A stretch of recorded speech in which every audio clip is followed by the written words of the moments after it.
maths lesson. Now today we're going to do some cooking because we've come to the end of our time learning, and I thought as it's Friday we'll do something that's really fun. So today I thought that we could make some scones. Now behind me on this blackboard are the ingredients that you will need.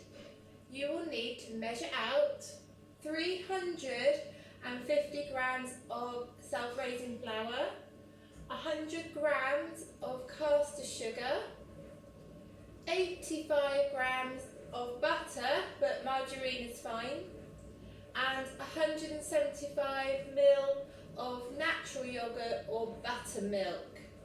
So I've got my ingredients all weighed out. I've got the flour, and I'll use some natural yogurt today, some caster sugar and some butter.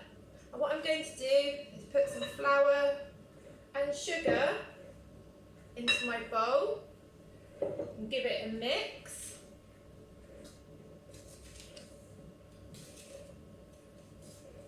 Give it a good mix.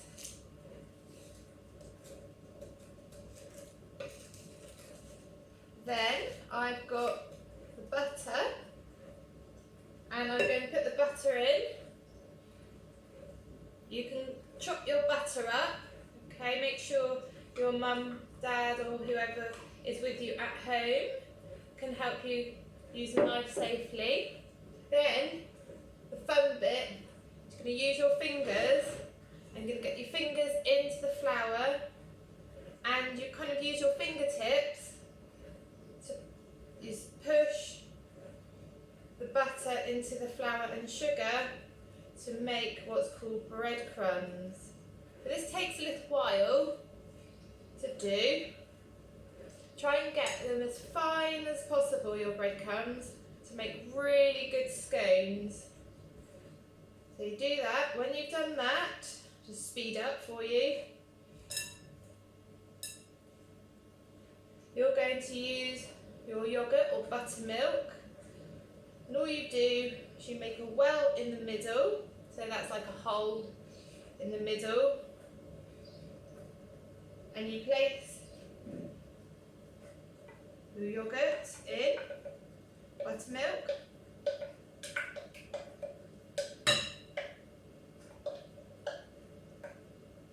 and you can give that a good mix.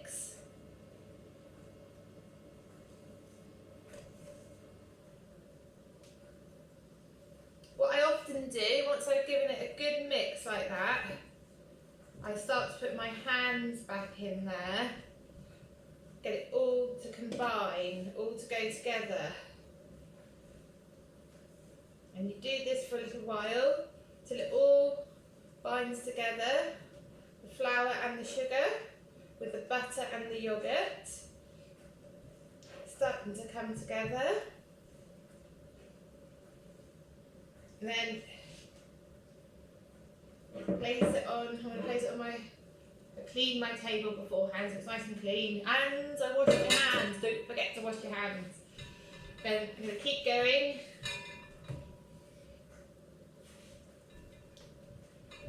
Give it a good knead until it all kind of goes together.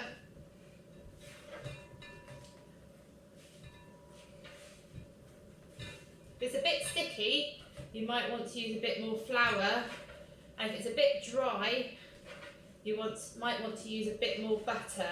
Alright, here we go, it's starting to come together now.